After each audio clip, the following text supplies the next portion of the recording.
record on this computer. All right, so we're gonna talk about our selection functions. If you hold Control Shift, that enables your selection. You can see it changes the brush over here to a selection brush, and I'm actually just gonna merge everything. I'm gonna go to a little thing in the merge panel called Merge Visible. Boom. We have a new thing with that subtool, just so it's exactly like your setup.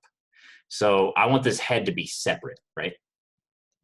So I'm gonna go in, I'm gonna shift click on the head, and notice everything else goes away. So we want eventually the head to be the only thing gone from the scene, everything else to be there still. So what I'm gonna do is I'm gonna Control Shift drag off that model. I'm just gonna invert that selection. And then I'm just gonna shift click each of these ones to add them to that selection, and then split hidden. Boom, right there. So now I have that as its own separate subtool. And it's very, very nice and workable that way. Because we're gonna do a lot of stuff to this body, and not a lot of stuff. We're gonna Dynamesh this body together and then ZRemesh it. The ZRemesh step is gonna take forever, just so you guys know. And then we're gonna get a nice sculptable piece of geometry that we can then start to extract clothing off of. So that's what's on the list for today. The tools we're gonna be going over is masking, extracting, and ZRemeshing and Dynameshing. Those ones. There's gonna be a little bit of polish and like different settings on those tools that we're gonna be using to kind of get clean different clothing shapes off this model, but that's what we're gonna be doing today. But yeah, Roberto, did that help you? Did those steps work for you? It's gonna take a little bit of time to get used to the. Yeah, I'm trying it right now. Yeah. It takes a little bit to get used to that, but it's very, very helpful.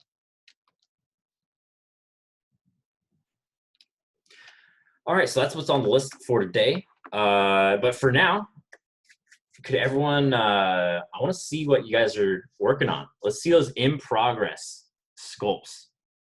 Let's see what y'all got going for your characters. Just go ahead and post them into the art sharing channel. It's been a week. I want to see some delicious models that we got going. I'm gonna add mine to there as well. Snipping tool. Let's do a new snip there. Boom. Copy. Paste. Hell yeah.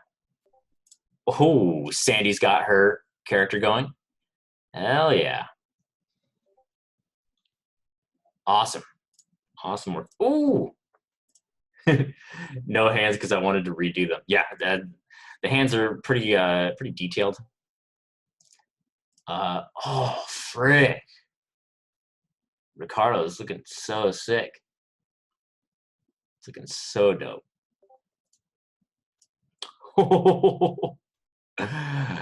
This is super dope, dude.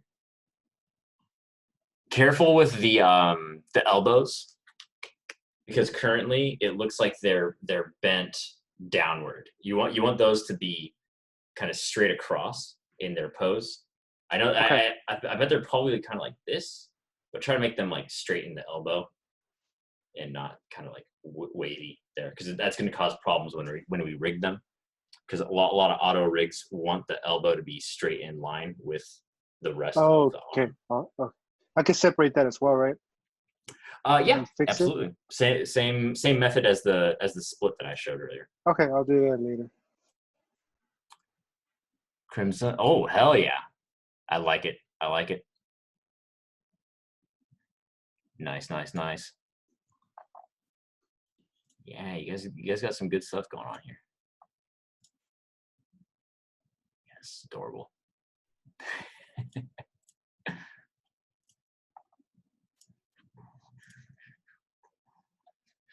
Nice, nice, nice.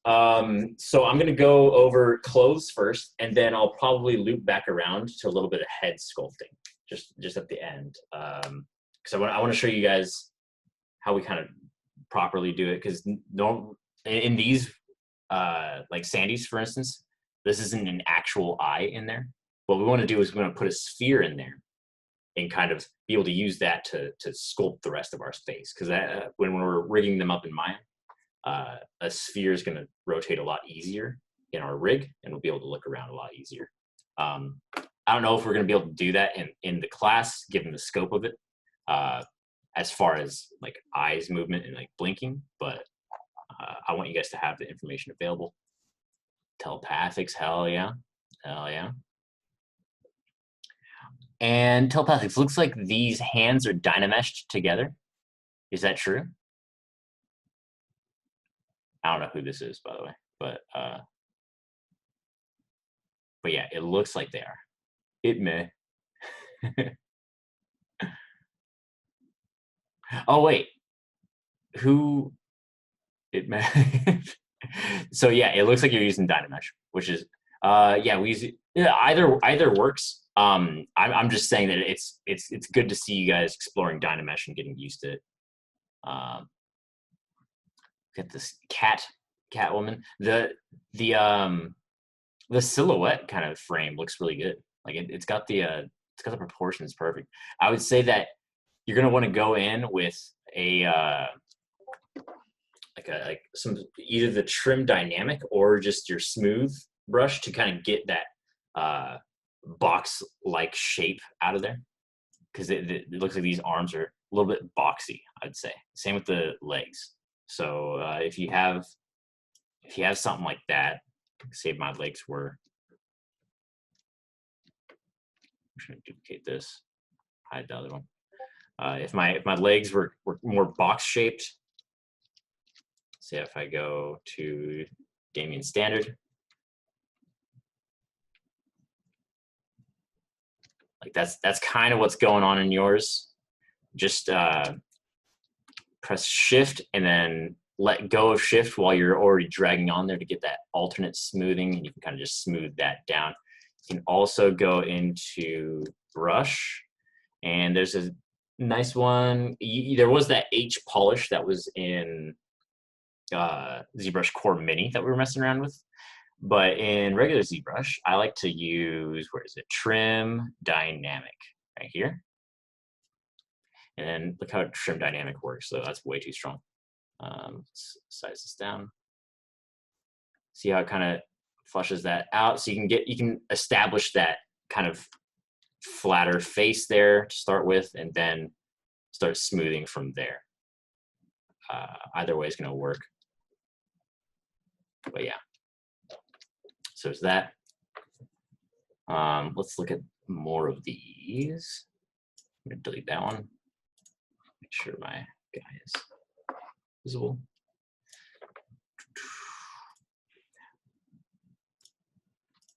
Arms too long. Maybe slightly, because if you think about it, when they put their arms down, or when we put our arms down, they kind of go like, they kind of hang halfway down the leg. So if you look at that model and then kind of visually rotate those arms, and then they feel like they're going to be too far past where they would naturally sit, then maybe they're a bit too long. Otherwise, you can just move topology back into place. Moon's got this little mouse character going on. Oh yeah. Make sure that this shoulder shape kind of goes over the top of that arm, because if you merge that together, you're gonna have that weird bump right there. So make sure just all these the different anatomies working. But also, I think maybe you might want to merge all the arm and hand pieces together, and then rotate those out, because right now they're hanging a bit too low. I'd say get them out to like 45 degrees, or T-pose if possible. I had to work on this in Core because it wouldn't load in ZBrush. Oh, frick. Well, it's looking sick. We're gonna have. I think we could still auto rig this because if we start playing with this, the shape of them too much, like it'll get out of control. And like if you have like we can't do like a double jointed arm. That's why we can't do quadrupeds. But like as far as the legs go, you're gonna have to do some like trickery with our auto rig that we're gonna use. But this should be fine. This should be fine. I honestly, you might be ready to start quad drawing in Maya with this. Maybe it just I'd be only worried about some of the lumpiness of it, like this part right here, like that doesn't really feel like it's describing anatomy to me. It feels like it's just like a little lump that comes about from the organic sculpting process. So be sure to use like a little bit of a smaller brush and go in and smooth that down, because unfortunately in ZBrush Core Mini, when you smooth, it kind of destroys how detailed the model is. But yeah, it wouldn't load in ZBrush. That's weird. Oh, hell yeah. Doing some nice test renders. Yeah, that's coming along. It's gonna be sweet. But yeah, you guys are doing good. I'm liking that I'm seeing. I'm liking what I am seeing. Yeah, so let's get some clothes on these boys. Now for this one, I feel like might not, like some of them might not be far along enough for the clothing process. But we can still continue. I think this one will be good. But yeah, without further ado, let's get into it. Mike, I have a question. Yeah. What's up? Okay, so I opened my file and it's like stuck in draw mode. It won't let me edit. And I think what happened was that I saved the document, but not like the subtool. Okay. So when you're working, it's like it's drawing a bunch of clones of your character, right? Like I think I put in the Discord that I had this problem before where like I drew and it was just like a bunch of boxes. Yeah, I thought so too. Did it not? Yeah. Did the method not fix it? Where was that? Well, I didn't do it because at that point, like the previous file that I had, like I hadn't done like a lot of progress on it, so I just went to the previous file to like work on that. Oh, okay, I see. So you just got around it like that. Okay. But now we have some work that we want to save, right? So yeah. when you're drawing and it's like making a bunch of clones and stuff, means that you're in draw mode, which is this thing up here, and you're not in edit. So if I try to turn that off, it's gonna be like, would you like to switch to 2.5D mode? So you're in 2.5D mode. I'll show you how to get out of that. Let's switch, and then notice how I'm just drawing a bunch of these. Like, this is terrifying. Like, what the fuck's happening? So what we're gonna need to do is go to Document, up here, New Document, and it's gonna make a blank scene. It's gonna be completely blank. Document has changed. We like to save changes? No. And then you just drag out your model once, and then press this edit button. You can also press T. Either one's gonna work. Okay, I got it. Hell yeah. And all your subtools should be back and all that stuff, and you should be good to go. Thank you.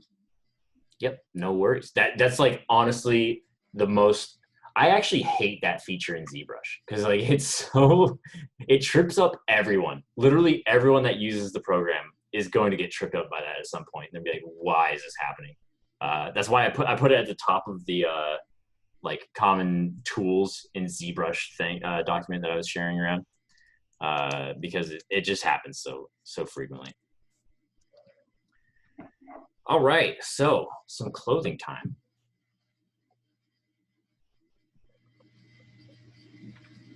or I guess I'm just going to show the method that we use at the end of this. So once we have our shapes in and ready to go, like I went and sized these up, right, and scaled those and kind of moved those different groups around. I'm going to go back to my other project. There we go. So you'll have something like this with all your sub tools in it, in a row. You might have just one, in which case you can just groups split right here. Like notice how my head and my torso are in one. So you can just go to group split right here. Boom. And I'm just going to go through this whole process pretty quickly as just a more condensed part and just cut the recording. So everything is in separate pieces right now, right? And I can move these. I can use these buttons to like move these around. And I ideally want to keep the head separate. I want to keep that head separate so we can keep working on it and keep refining it. And I'm going to go to merge, and I'm going to go to merge down. Okay. And so I'm just looking at my subtools list in here, right? And I'm trying to merge all this face, eyeball, nose together. So I'm just going to keep merging down. Right here, merge down, boom. So I have that all in one separate subtool. So when I click that off, boom, comes in and out, simple. Now I need to merge the body all together. So if I go in here, I can merge down again. And I'm just starting from the top of my list, subtool list, merge down, merge down, merge down, merge down. I'm just doing that. You can also merge visible, but it makes another tool up here. I don't want to worry you guys with that. This method just kind of makes more sense. Oh, whoops. I accidentally combined the head. So what do we do now? To fix that, we use our selection. So I'm going to Control Shift, click the head, and then I'm going to invert that selection and I'm just holding Control Shift throughout all of this. I'm going to drag off the model, and that flips it. That flips the selection. So then I can just add these to that selection. Boom, bang, and then split, hidden, boom. So that's its own subtool now. So now we have the body and the head separate. Or if you didn't mess up, then you would have already, or if you didn't go ahead and do that already, you might have combined them all. But now we have them separate. And what we're gonna do is Dynamesh these together. And it looks like a lot of you are using Dynamesh already, which is good. I wanted to make sure you guys were using Dynamesh. Because Dynamesh and ZRemesh are like, they're very closely related, but also super important. And also awesome tools just to begin with. So we have this model. It is one whole, but if I click on my poly line fill, you can see all the different groups that are comprising this. Bunch of different groups in there. And if we go into geometry, I'm just going to Dynamesh these together. If we use resolution 48, something low like that, it's going to work for a lot of it. But look at these hands. Oh, fuck. It's all sticking together now. So we can't do that. We got to up the resolution a little bit. Let's do 192. It's going to take longer, but the hands seem fine. The only problem is we have 1.4 million polygons. Oh my God, we cannot sculpt with that. We can't, we can, but it's not ideal. It's too defined now. It's like if you went into Maya and started adding a bunch of edge loops where they didn't need to be. So the next step is ZRemesh, and this is going to take, depending on your computer, a long time. I'm going to go up to, let's do 30 in here. I'm just dragging this bar, but this bar means is that it's this number in terms of thousands of polygons. So that's going to be its target poly count. Right now we have 1.4 mil. I do not want that. That's way too much. I'm also going to turn off adapt because it's a lot faster that way. And my God, with this operation, it's going to need it. So I'm going to ZRemesh. And and you'll see this progress bar up here, and my computer is heating up, and slowly coming along, and it's wrapping up pretty soon here. Boom. All right, so now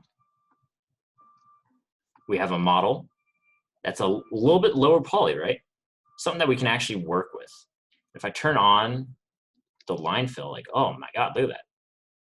Like it's like sick topology. Like look at the edge loops kind of outline these muscle groups. Like this is astounding that ZRemesh is able to do this. This is basically what we're going to be doing by hand next week when we bring this into Maya. We're going to be quad drawing this kind of stuff. But yeah, so that's ZRemesh. And now we can go in and start fixing these seams. I'm just going over this with the alternate smooth and kind of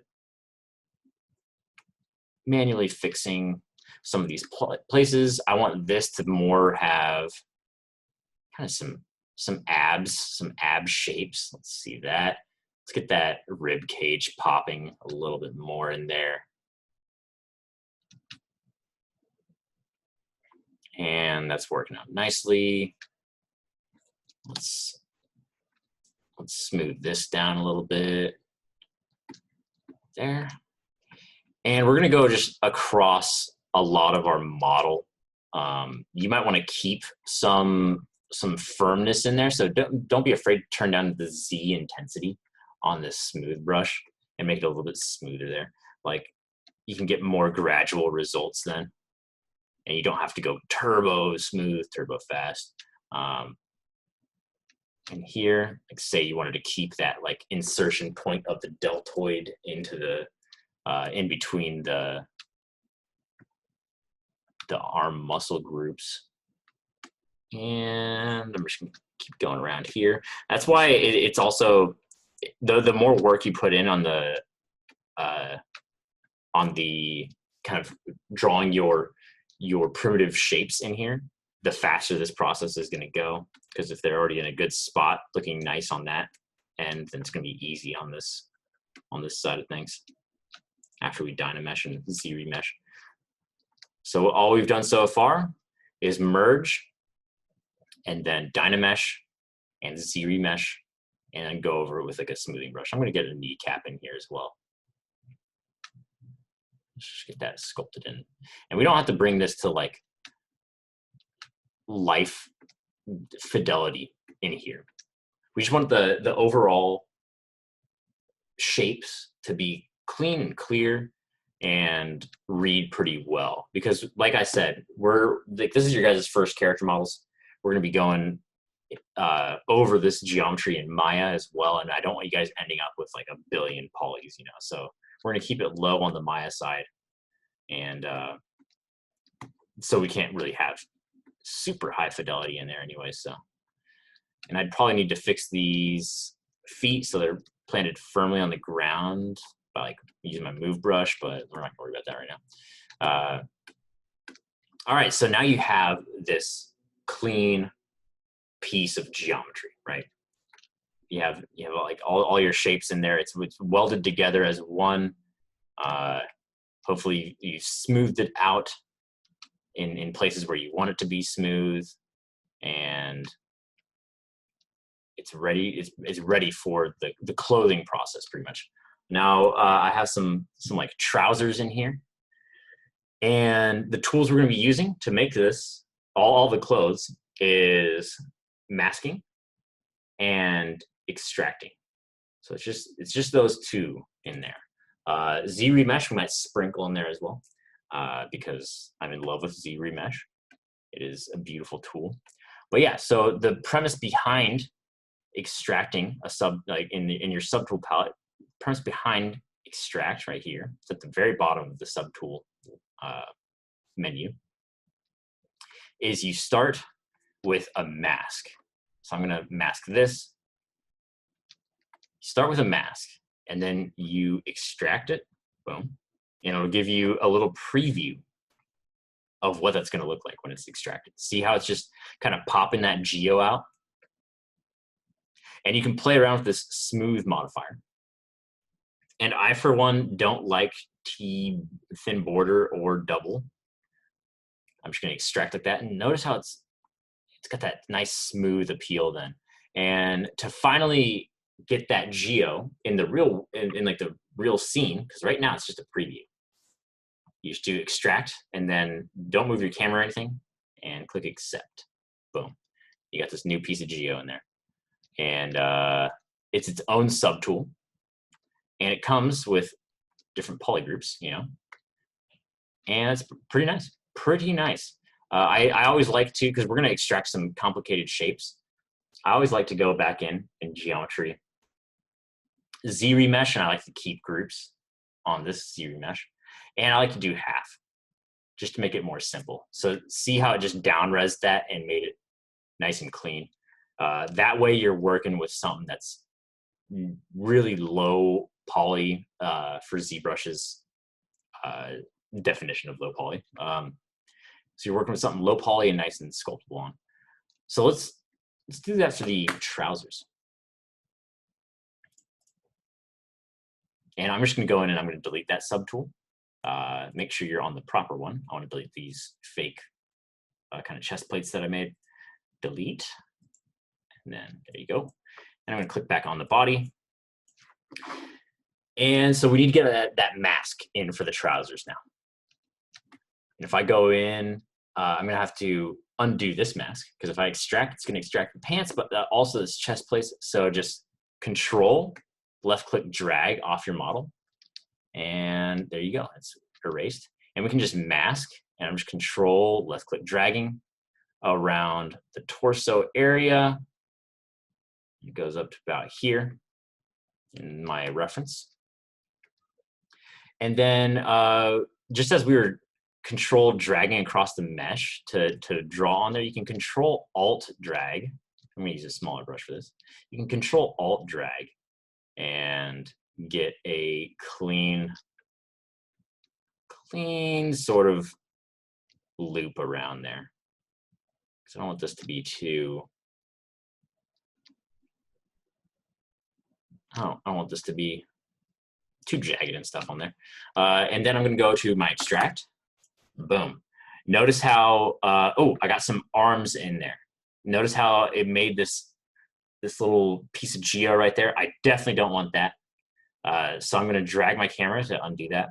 And yeah, look, some of the mask is on these elbows. So if I Control Alt and just paint that out, and it looks good on both sides. Now let's try that again. Extract. Boom. I'm going to also look at the back to make sure it's not, my mask is like clean and it's not like extracting anywhere else on the mesh. Extract. Boom. Cool. All right. But one of the biggest issues with that is that it's way too fucking huge. Look, if I extract that, like there's no gap in the legs. Looks like he's wearing like marshmallows for pants. That ain't gonna do. So let's turn thickness down. I don't like dragging on the bar because it's like it's too small. Look at this. If you try to like drag a certain value, like, you're gonna go insane. So I just like typing in my values. We can go 0.01. And then I'm pressing enter, and then I'm extracting. It's a little bit too big. It's still kind of compressing that. Let's turn that down a little bit. Let's do 0.06. Let's try that. Wait, no, 0.006. My bad. Extract. That's looking nice and workable there. Extract. Let's look at that. From all sides, make sure your extractions are looking good. And I'm fine with this. I'm going to accept. Boom. I'm also going to Control click that mask off because I want to start sculpting these pants. And I'm going to go into geometry. And you guessed it, ZRemesh. I'm going to ZRemesh that. I'm going to keep groups. So keep groups. And I always do it to half because like when you first do this extract, it's going to be too high poly. So let's ZRemesh that. And it's going to think for a little bit. Boom. There you go. Now we got some lower poly pants. And I'm going to fix this back right here because it made it a little bit too sharp.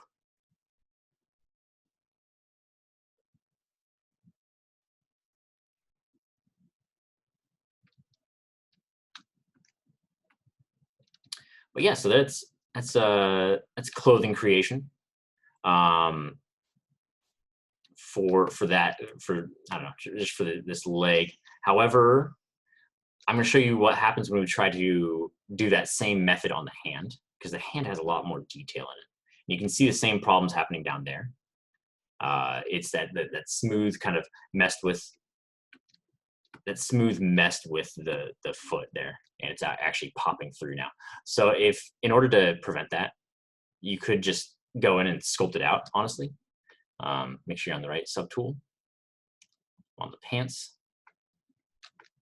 and you can just move brush this into position wherever it needs to be. So that's one way of fixing it for sure, and you can do that with the hands as well.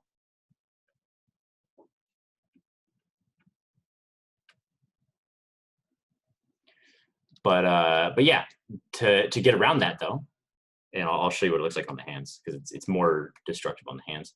I'm going to click back on my body. First step, I'm just going to turn off everything, invisibility. Now that mask is still there. I'm going to undo that mask. I'm just control dragging. And I'm just going to control drag over the hand, because we want to start masking this off. And, oops, my bad. Control Z. I'm going to control and start adding to that mask. I'm just painting on there. And I'm just painting that glove shape. Probably doesn't need to go any further than that. Let's make sure it's clean around all the sides. Doesn't look like it is right now. So let's fix that up.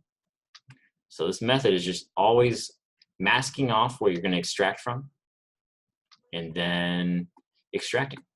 Boom. Now the hand though is an issue, right? So if I extract right here, notice how it doesn't even match like the actual original hand. That's because we're smoothing it. It's smoothing over the entire thing. So if I go in with extract now, boom. Notice how it didn't go in and like mess with that at all, but it is too billowing. It's like popping out. So I'm going to use an even smaller value. I'm at 0.006 right now. If I go to 0.00, let's try 0.006. Boom. Let's see what that looks like. Extract. Looks pretty good. I think we go up higher than that. Let's try 0.00. Let's do 0.001. That's looking pretty good too. Now I'm probably going to, I'm just going to do double on this, because it's going to give, instead of just pushing off from the surface of the mesh, it's going to actually go in deeper as well. That way we get a little bit more buffer zone, because this is a pretty thin piece. So I'm extracting right there, and I'm accepting. Boom. And instead of just taking this mask off immediately, we can go in and go to Deformation. And this is that extra little tool of polishing that I was mentioning. Polish by features, boom. And it gets it just smooths out all those polys in there. It's pretty nice. But you can see that it did kind of deform it. So I'm gonna go in, do my ZRemesh. And there we go. 5K polys. I'm gonna actually undo that. I'm gonna do half and the ZRemesh. I'm gonna turn off adapt as well. I'm not liking that. Let's do same in ZRemesh, because it kind of made some stuff super jagged. Boom. All right, that's looking good. And we can just go in with our move brush, start pulling this stuff out.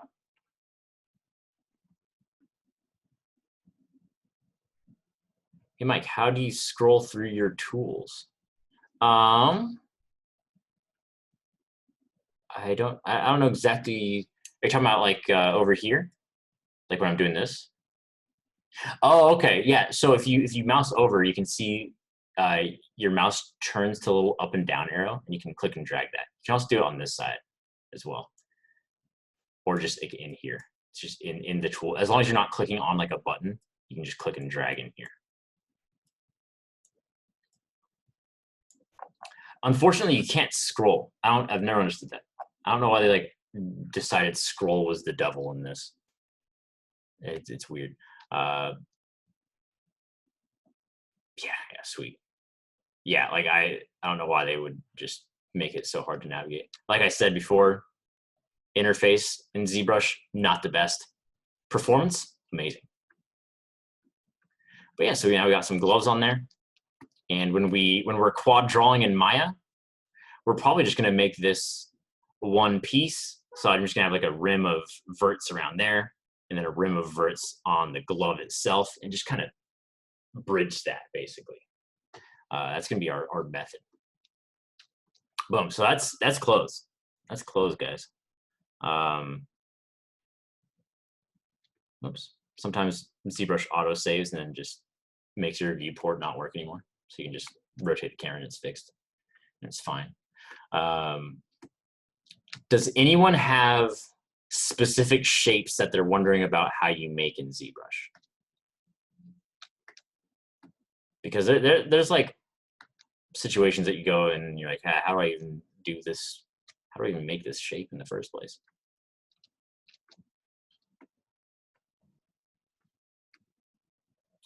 Yeah, like rounded shoes. Okay, okay. So like Mario type boots, right? I'm guessing. Ricardo, if you're familiar with it. Okay, yeah, yeah. So shoes and a skirt. Okay, let's do it. Oh, I'm gonna stop the recording there.